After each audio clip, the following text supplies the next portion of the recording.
The truth is known. Hamlet agreed while agreed quite happily to take part in the fighting match. He was eager to test his skill as he had been practicing.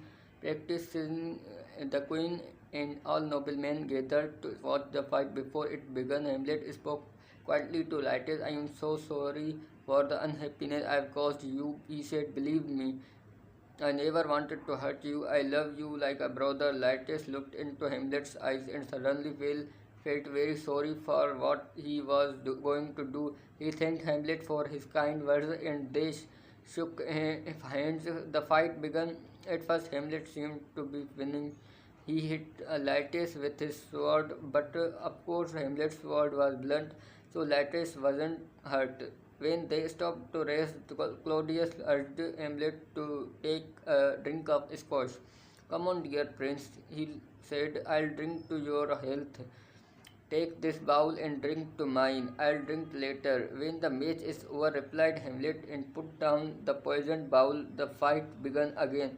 The two men fought hard. Hamlet was becoming tired. Laertes almost hit him again and again. Claudius was so excited he could hardly breathe. In a moment, it would all be over. He was watching the fight so carefully that he didn't notice Gertrude get up from where she was sitting beside him. Then Laertes was hit again. The king quickly turned to Gertrude, but she was standing close to Hamlet. Hamlet, take my handkerchief and wipe your face. I drink to your victory, she said, and picked up the poisoned bowl. Gertrude, do not drink, exclaimed Claudius, but it was too late. Claudius was horrified, but he didn't dare to say anything more. The queen sat down again.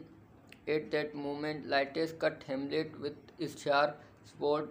They struggled, and Hamlet seized Laertes' sword and cut him with it. Why, they are both bleeding, exclaimed Horatio. Someone is cheating. At that moment, the queen fell to the floor. Claudius tried to keep Hamlet away from her. It's the sight of blood, but she has just fainted, that's all, he said loudly, but the queen screamed out so that everyone could hear her.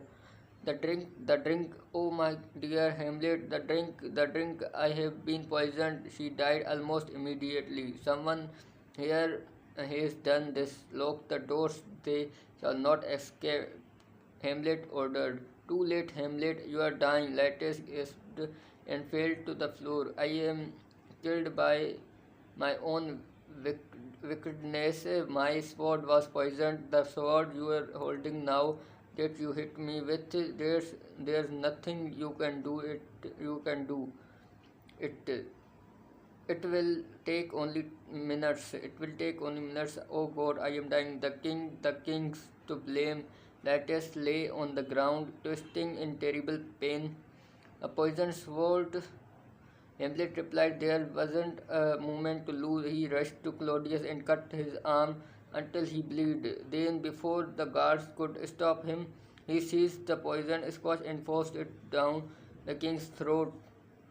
Follow my mother, he screamed. The king gave a horrible cry and fell to his knees. Then he fell onto the floor, face down. He was dead. Hamlet had at last taken revenge for his father's death, but he was about to die himself. Suddenly he heard someone calling his name in a very weak voice. Hamlet, forgive me. I was wrong to blame you for my father and my dear sister Ophelia, whispered Laertes. Before Hamlet could answer, Laertes was dead. By now, Hamlet could hardly breathe. His whole body was filled with terrible burning pain before his eyes. The world was turning red and black. Horatio, he cried as he fell onto the ground. Horatio rushed to the side. Horatio, I am dying. Goodbye, my poor mother. Oh, Horatio, you must tell people the truth. Tell them what really happened. I'll die with you like a Roman servant when his master dies. I'll drink this poisoned squash, cried Horatio, his tears falling onto Hamlet's face. No, no, Horatio, if you love me, you must suffer and live. You must tell the world that I am innocent. Tell them that Claudius was a murderer. Horatio had to agree, but it was terrible for him to watch as Hamlet twisted and screamed in pain and finally died on the ground before him. The young prince of Denmark, that good, quiet, thoughtful man, was dead.